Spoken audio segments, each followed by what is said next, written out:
Buenos días y bienvenidos a CyberIcon. Yo soy Víctor García y soy el responsable de la línea de servicio de formación y concienciación dentro de Deloitte Cyber, lo que llamamos aquí la Cyber Academy.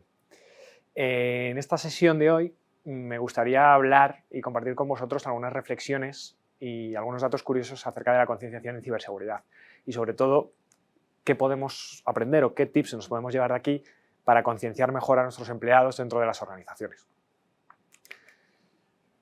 Me gustaría empezar con probablemente la mayor preocupación cuando hablamos dentro de concienciación o de formación a los empleados, que son los ataques de ingeniería social, sobre todo el phishing, que es rápidamente lo que nos viene a todos a la cabeza, ¿no?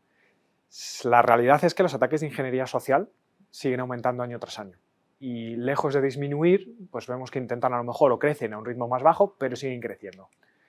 Según el estudio de Proofpoint de State of Phish del 2022, los ataques de phishing incrementaron no tanto como en 2021, con el año anterior, pero hubo un incremento de en torno a un 12%.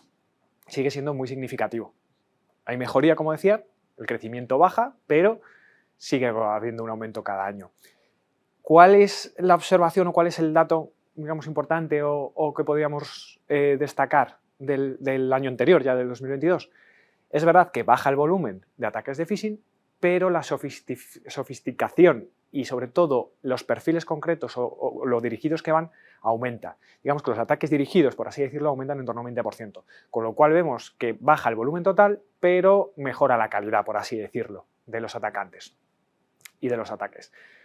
A la vez también observamos otra tendencia, y es que es verdad que cada vez tenemos más medidas técnicas para impedir el phishing, cada vez hay más gateways de correo, cada vez tenemos más dispositivos de seguridad perimetral que frenan esos correos maliciosos o ligeramente sospechosos y ya los bloquean y no llegan a la bandeja de correo de nuestros empleados. ¿A qué nos lleva eso? Que lógicamente los hackers y los malos van a buscar otras vías por donde atacarnos. ¿Cuáles son esas vías? Pues es el mismo método, la ingeniería social, el intentar engañar al usuario legítimo del sistema para que nos abra la puerta, por así decirlo, para que nos deje acceder al sistema o a la información que están buscando a través de otros canales. ¿Cuáles son esos canales? Pues principalmente los SMS, el smishing, lo que se llaman los ataques de smishing, también a través de teléfono, llamadas telefónicas, el phishing y también el baiting, que es pues dejar USBs por ahí un poco distribuidos para ver quién los coge y los utiliza para engancharles por ahí. El aumento de estos tipos de ataques de ingeniería social, como comentaba, aumentó considerablemente en 2022. Y también es digno de mencionar o hacer una mención aparte o especial al tema de las llamadas. Es muy común y de hecho creo que casi todos nosotros hemos sufrido o conocemos a alguien de nuestro entorno cercano que ha sufrido un ataque de este tipo. Normalmente se suelen combinar con los otros tipos, es decir, todo suele comenzar a lo mejor con un SMS falso, con un SMS fraudulento, luego se combina con una llamada y digamos que utilizan diferentes canales para hacer un ataque más sofisticado y combinado. Nos hemos encontrado escenarios de todo tipo. De hecho, uno de los últimos ataques que más nos llamó la atención que vimos fue falsas ofertas de empleo, incluso falsos empleos que se están dando en LinkedIn. Gente que sabe pasar por headhunters contactan a trabajadores, les hacen una falsa entrevista, por supuesto todo en remoto, les ofrecen un trabajo que es de 100% teletrabajo, con lo cual en ningún momento tiene que ir a ninguna oficinas, a ninguna instalación. Llegan a mandar un contrato falso, esa persona llega a aceptar el trabajo, esa persona se piensa que está comenzando un trabajo nuevo en una empresa. El primer día es muy normal, tienen como una serie de cursos de onboarding y ya al segundo día les empiezan a pedir, pues, por ejemplo, que elijan cuál es el equipamiento informático que necesitan, desde cascos, desde el portátil, desde un móvil y les, digamos, además como tienen como un catálogo, una falsa landing page que hacen para que escojan ellos cuál es el equipamiento que necesitan o que quieren, ¿no? Escoger para su trabajo. Y por supuesto les dicen que adelanten el dinero, que luego ya la factura pues que lo pasarán por gastos y demás. Lo hacen, bueno, lógicamente les invitan a que cojan cuanto más equipamiento mejor, hacen el pago y al segundo o tercer día de trabajo la empresa ha desaparecido y todo era mentira, no hay ni trabajo y han sido estafados. Hasta ese nivel de sofisticación está llegando ya los ataques de ingeniería social. Al fin y al cabo, todo nos lleva a lo mismo y es detrás de cada teléfono, detrás de cada correo, detrás de cada móvil que recibe un SMS fraudulento, hay una persona. la barrera final y la única manera que tenemos de mitigar estos riesgos o de parar ese tipo de ataques es concienciando o formando a la persona que hay detrás de ellos para que lo sepa identificar y sepa qué hacer para pararlos. Al fin y al cabo siempre vamos a llegar a las personas. Ese tiene que ser siempre el centro de todas nuestras acciones de formación y concienciación. No debemos olvidar cuál es el objetivo final y a quién nos dirigimos y ponernos en su lugar. ¿Cómo va a funcionar esto? ¿Cómo podemos a este perfil comunicarle o formarle para que su conducta sea esta o que adquiera estos conocimientos? Hay también un dilema, por así decirlo, o un dato curioso que puede parecer contradictorio y que mencionaba antes, y es que, bueno, hay muchísimos ataques de phishing, intentos de ataques de phishing al día, hay millones. La mayoría de ellos nunca llegan a ser exitosos. ¿Por qué? Pues como comentábamos antes, cada vez hay más medidas técnicas que impiden que esos correos lleguen a las bandejas. Afortunadamente, pues hay algún filtro o hay algún sistema o medida que lo para antes de que llegue. Pero, como veíamos antes, los ataques van en aumento y ese crecimiento no para. Podemos disminuirlo, como decíamos antes, pero el crecimiento sigue estando ahí año tras año y cada vez vamos a más. Que habría que preguntarse por qué. Pues sí, cada vez tenemos más medidas técnicas y se paran millones de correos y, por así decirlo, que un ataque de phishing sea exitoso es casi como encontrar una aguja en un pajar. Pero la realidad es que al final nos seguimos encontrando con un montón de ataques y sigue siendo un problema serio y de primer orden para todas las organizaciones. ¿Por qué? Bueno, hay diversos motivos. El primero es una cuestión de volumen. Lógicamente es una estadística y una probabilidad. Si lanzamos millones de ataques de phishing, alguno, en algún momento, pues conseguirá burlar la medida técnica o justo en ese momento pues no estará la excepción activa o llegará. Es pura estadística y pura probabilidad. Las organizaciones del cibercrimen funcionan a volumen. Es decir, no escogen, en la mayoría de los casos, al menos que sean de esos ataques dirigidos que comentábamos antes, el phishing masivo. Lo que hacen es una serie de listas de correo a las que, bueno, pues lanzan phishing a miles, millones a la vez. Ellos lo que van a intentar siempre es que con que cuele uno vale. No van a elegir concretamente qué perfiles y vamos a hacer muestras diferentes. Ellos lanzan millones de correos. Además es un negocio, por así decirlo, el cibercrimen, que es perfectamente escalable. Lo mismo me da enviar 2 correos que enviar 2000 de golpe. Con lo cual ellos siempre van a trabajar a volumen y siempre van a funcionar con unas cantidades de envíos masivos y siempre vamos a tener esa desventaja, la estadística. Luego, por otro lado, todavía sufrimos ciertas consecuencias de la pandemia del COVID. A lo mejor es como la causa originaria, pero eso nos llevó a que la mayoría de nosotros ya o teletrabajamos 100% o por lo menos muchos días ya nos quedamos en casa trabajando, ya no trabajamos en el entorno de la oficina todos los días, como era lo habitual antes de la pandemia. ¿A qué nos ha llevado esto? El modo de cambiar, el modo de trabajar y el modo de relacionarnos con nuestros compañeros ha cambiado inevitablemente. Donde antes estábamos acostumbrados a tener muchísimas reuniones presenciales, por ejemplo, o llamadas telefónicas, pues ahora estamos acostumbrados a tener calls, llamadas a través de Teams, mensajes a través de Skype, a través de Teams, más correos. Se ha multiplicado mucho la comunicación a través de canales digitales. ¿A qué nos ha llevado esto?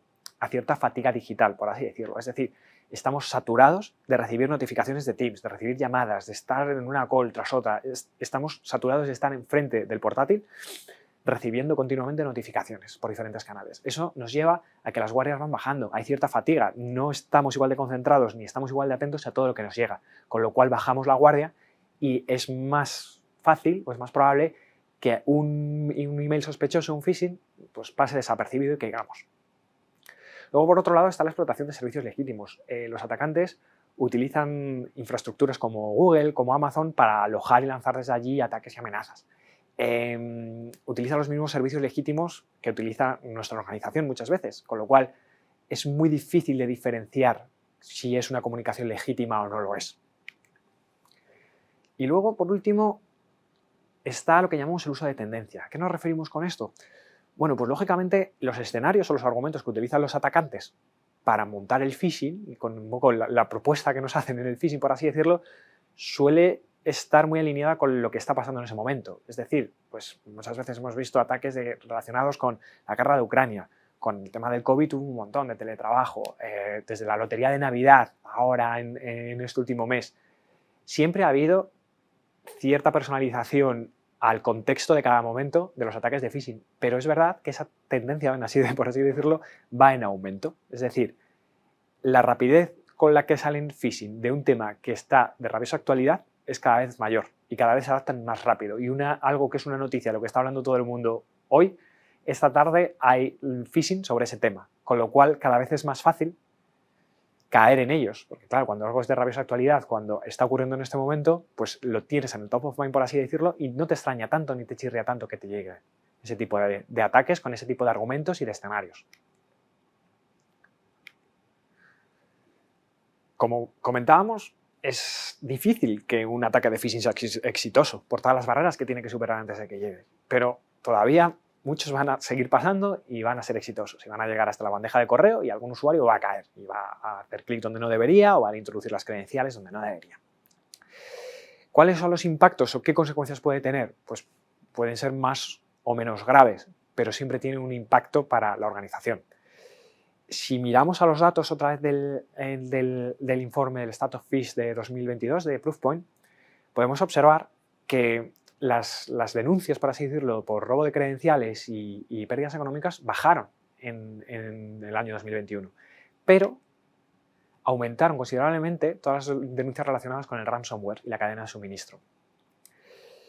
¿Quiere decir esto que ya no hay tanta gente que dé sus credenciales y que facilite las credenciales y que a partir de ahí haya una fuga de credenciales a través de phishing? No. De hecho, si nos vamos al ranking de los principales impactos de los ataques de phishing, vemos que el primero sigue siendo la vulneración de datos de clientes.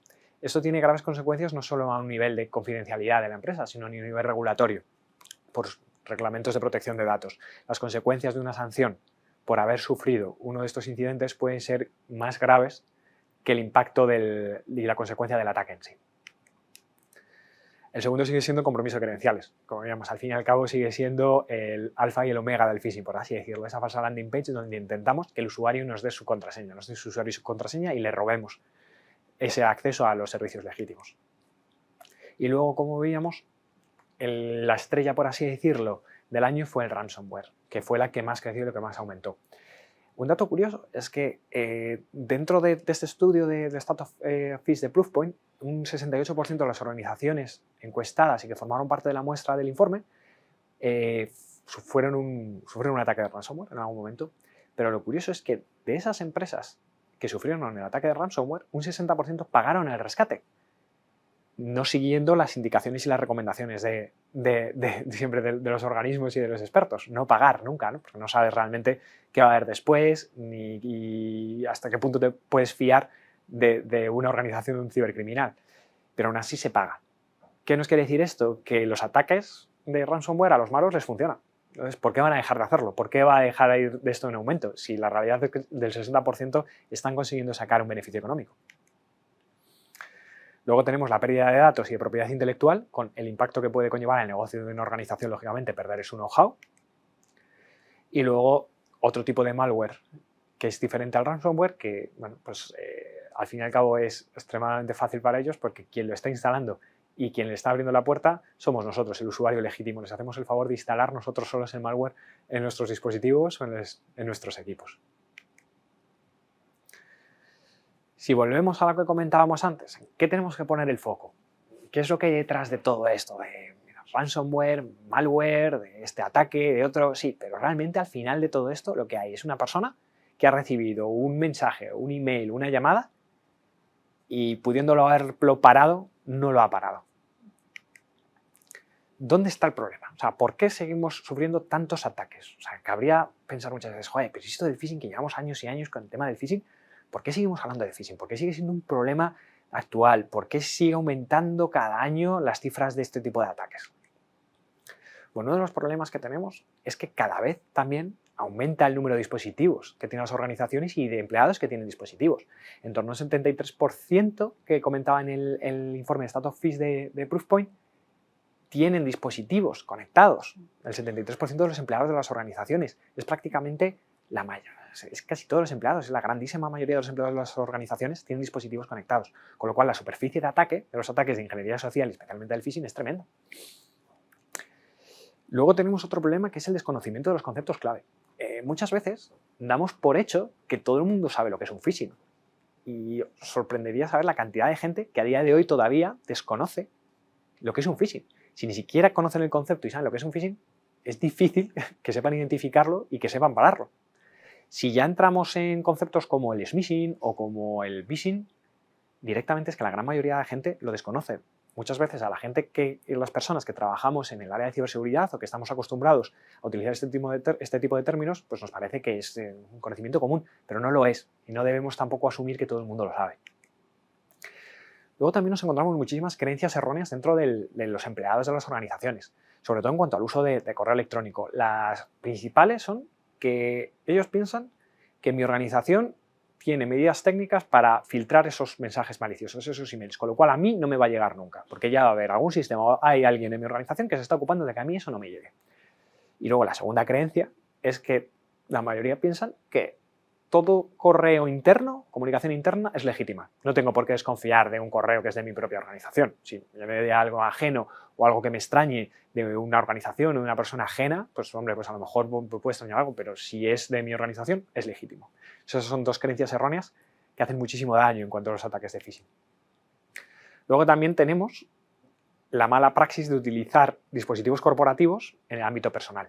Lógicamente, como comentábamos con el primer punto, eso aumenta la superficie de ataque. Cuanto más tiempo lo utilicemos, cuanto más y para más diferentes servicios, para diferentes usos, utilicemos un dispositivo y una determinada dirección de correo electrónico, pues estamos expuestos a que antes se filtre esa dirección o que podamos recibir un ataque de phishing. Y luego también tenemos muchos problemas, encontramos muchas personas que hacen una mala praxis en cuanto a la gestión de contraseñas. La gran mayoría de empleados de las organizaciones utilizan la misma contraseña para todos los servicios, diferentes cuentas y diferentes suscripciones que tienen. Y luego, como consecuencia de ese teletrabajo que también mencionábamos antes, seguimos teniendo un mal uso de las redes wifi ajenas a la organización. Ya no hablamos de cuando estamos en lugares como aeropuertos, como estaciones o como cafeterías donde alguien puede estar trabajando y conectándose a una wifi desconocida. Incluso las wifis de las casas de los propios empleados no suelen seguir las medidas de seguridad recomendadas. Nadie cambia la contraseña de la red wifi. Nadie cambia el nombre del router que viene por defecto. Son esos pequeños tips que la realidad es que casi nadie luego a la hora de la verdad hace, lo cual los convierte en redes que son fácilmente suplantables. La pregunta aquí para evitar todo esto es, bueno, tenemos que crear lo que llamamos una cultura de ciberseguridad, ¿no? Ese es el objetivo de todo plan de formación y concienciación. Bueno, crear una cultura de ciberseguridad, pero ¿qué entendemos por cultura de ciberseguridad? ¿No? Porque es como un concepto un poco etéreo. Bueno, la realidad es que ¿cómo podemos medirla y cómo podemos definirla para empezar? La cultura tiene que ver con la percepción, con cómo perciben las personas una determinada realidad. Cuando hablamos de cultura de ciberseguridad, tenemos que tener en cuenta que es una mezcla o que tiene los siguientes componentes. El primero es cómo perciben el compromiso que tiene su organización con la ciberseguridad. Cómo en serio se toma mi organización la ciberseguridad. Luego el segundo es qué papel debo desempeñar yo para proteger mi organización. Es decir, cómo de importante soy yo en todo esto de la ciberseguridad. O sea, qué papel juego yo y cómo importante soy para que mi organización no sufra un ciberataque. Y luego, por último, es la percepción que ellos tienen de sí mismos, de qué nivel de confianza tienen de, oye, pues si sufro un ciberataque o si hay un ciberincidente, sé cómo gestionarlo, sé cómo responder. La percepción que tienen de estos tres puntos es lo que va a conformar esa cultura de ciberseguridad dentro de una organización. Aquí un dato curioso, algo que tenemos que tener en cuenta es que como hablamos de percepciones, pues cada uno lo percibe de una manera diferente, pero sí que hay patrones que hemos identificado que se repiten. Y es que las personas que trabajan en IT o que forman parte del equipo de ciberseguridad suelen tener la percepción de que los empleados tienen un compromiso bastante alto con la ciberseguridad del resto de la organización, mucho más que los propios empleados de sí mismos. Y luego los empleados, el empleado general, suele tener la percepción de que ellos se toman mucho más en serio, que están mucho más comprometidos con la ciberseguridad que su propia organización. Eso suele ser los patrones que solemos identificar. Normalmente, siempre en esos empleados, que desgraciadamente a día de hoy en muchas organizaciones suelen ser la mayoría, que perciben la ciberseguridad como algo ajeno a ellos y que no están en ese punto que comentábamos antes de, oye, ¿qué papel juego yo y por qué yo soy importante en esto?, suelen tener creencias equivocadas. Las más típicas es, bueno, a mí nunca me ha pasado nada, con lo cual estoy protegido. Yo soy un empleado general, yo no soy directivo, no soy el presidente, a mí esto no me va a afectar. Bueno, yo tengo el portátil, pero tampoco lo uso para tanto. Yo no uso dispositivos muy a menudo, a mí es muy difícil que me ataquen. Y bueno, luego la última creencia y un mito muy extendido es, bueno, pues lo que comentábamos antes también, el por qué no me va a llegar a mí un phishing. Bueno, hay un equipo de IT, un equipo de ciberseguridad, ellos se ocupan de todo esto, yo me tengo que desentender. Yo aquí no tengo nada que hacer, ellos se ocupan de todo esto, ¿no? No va conmigo. Cuando intentamos cambiar la cultura y mejorarla, una de las cosas que hacemos, lógicamente, es hacer estos simulacros de phishing. Son ejercicios muy importantes, tanto para ver cómo estamos como para enseñar y entrenar a nuestros empleados. Hay un concepto que está muy extendido y que desde nuestro punto de vista está un tanto equivocado, y es que en la mayoría de estas campañas el indicador en el que siempre nos fijamos es solo cuántas personas han fallado, cuántas personas han hecho clic o nos han dado las credenciales sobre el total. Entonces, claro, comparamos dos cosas que no son reales, porque no nos está indicando si están concienciados o no. Estamos diciendo, bueno, ha caído un 20% de los empleados y el 80% lo ha hecho bien, no ha caído. Eso no es así. La realidad es que lo opuesto a caer un phishing no es no caer, es reportarlo. El reporte del phishing, y el reporte de decir esto es un phishing de por un empleado proactivamente, es la mejor práctica que puede llevar a cabo un empleado para parar este tipo de ataques. Por lo tanto, ¿qué es lo que tenemos que tener en cuenta como indicador? Lo que llamamos la resiliencia, que es esa tasa media de reportes. Dentro de un simulacro hemos visto que nos han reportado tanto porcentaje de empleados. ¿Y en qué lo tenemos que dividir o con qué lo tenemos que comparar? Con la tasa media de fallos, ya que son los conceptos opuestos. No es el no caer. No sabemos si los que no han caído en el phishing lo han leído o no. Este dato es el que nos va a indicar realmente cómo de entrenados y cómo de preparados están nuestros empleados para un ataque de phishing. ¿Cómo podemos aumentarlo? Que al fin y al cabo tiene que ser el objetivo de todo programa de formación y concienciación. Pues primero tendremos que formar a los empleados sobre cómo denunciar, porque parece muy sencillo, pero muchos de los empleados ni siquiera saben que hay un botón en su correo electrónico para denunciar un email sospechoso. Luego también hay que enseñarles a identificar un phishing. O sea, cuándo tengo que reportarlo, qué es un phishing o qué es sospechoso. Hay que hacerles conscientes a los empleados del impacto que tiene esa buena práctica. Es decir, no os imaginéis la cantidad de ataques que podéis parar y los beneficios que puede tener si paráis, o sea, si denunciáis y reportáis cada mail que veáis que es sospechoso. Y luego, por último, de cara a empoderar a los empleados y hacerles partícipes del éxito, es importante compartir los datos de los buenos resultados de estas campañas. Es decir, pues, mira, gracias a vosotros este simulacro ha salido bien, o gracias a vosotros hemos parado tantos phishing que eran sospechosos y lo hemos identificado. Errores comunes que nos encontramos en los planes de concienciación. La realidad es que casi todas las organizaciones ya están haciendo algo a nivel de concienciación, pero cómo lo implementan es donde nos encontramos ciertos errores. Errores típicos que tenemos que tener en cuenta, que podemos hacer un check a ver si nosotros lo estamos haciendo. Muchos de ellos no incluyen a todos los empleados de la organización, solo a una parte. Otros no incluyen a todos o no cubren todos los temas relevantes. A lo mejor pues muchos de ellos, aunque nos pueda parecer extraño, a día de hoy no hablan de phishing, ni les enseñan a identificar un phishing. No enseñan a denunciar el correo electrónico, lo que hablábamos antes, no les enseñan cómo reportar. No se incluyen simulacros y estos ejercicios y las campañas de phishing simuladas que comentábamos antes para entrenar a los empleados. Y luego también hay mucha falta de variedad.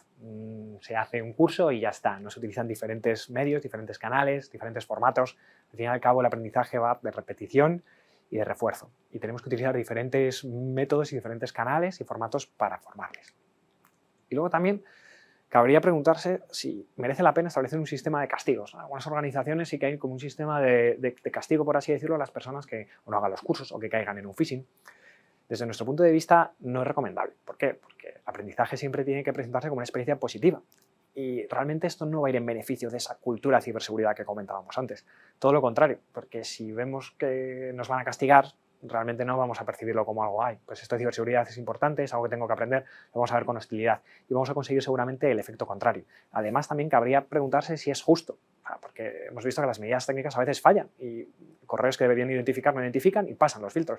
Si las medidas técnicas no son fiables al 100%, les debemos pedir a los empleados que también lo sean. Entraña cierto debate, cuanto menos, de coherencia y si es justo o no.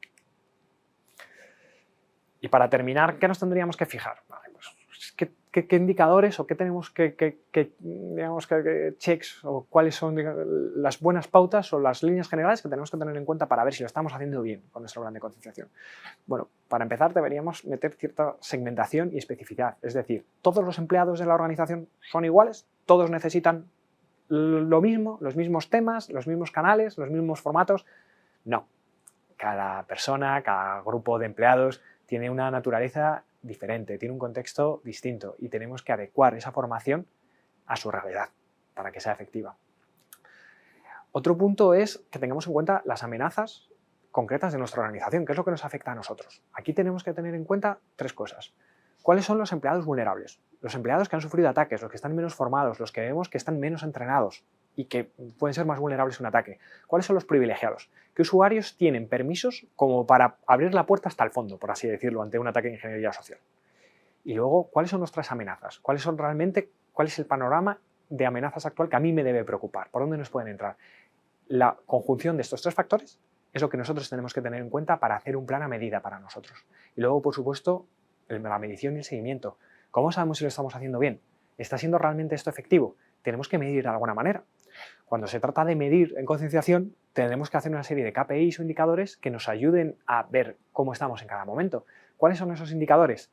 Como mínimo, desde nuestro punto de vista, deberíamos tener en cuenta, como comentábamos antes, la tasa de fallos en los simulacros de phishing que hagamos junto con la tasa de reportes para ver ese factor de resiliencia que comentábamos, y también tenemos que tener en cuenta, lógicamente, cuál es el grado de completud de las formaciones. Nuestros empleados están haciendo las formaciones y están consumiendo los contenidos que les estamos mandando y están asistiendo a las formaciones.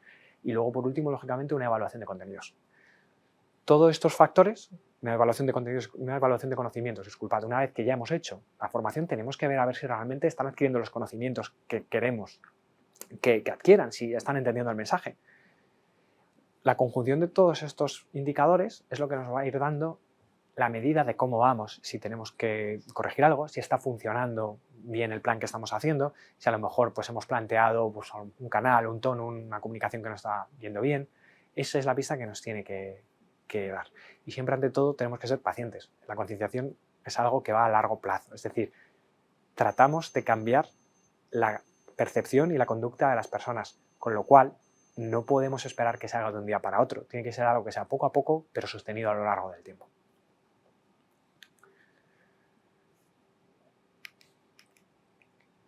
Y con todo esto espero que os haya resultado interesante y espero que nos veamos en próximas sesiones y siguientes años en CyberAlcon. Muchísimas gracias a todos.